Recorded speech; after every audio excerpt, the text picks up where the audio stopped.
Have you ever gone to get water out of your refrigerator, you push it in and nothing comes out?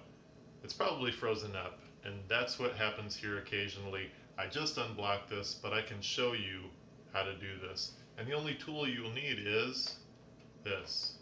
So check this out. This is the area that gets frozen up in here. Okay, the water comes out here, but it travels through here. So go ahead and turn your hairdryer on high and just aim it at this area.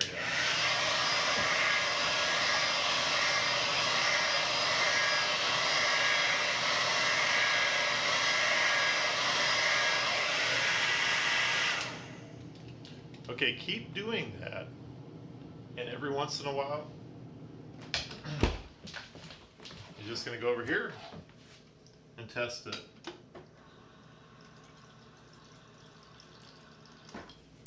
That, my friends, is the sound of success.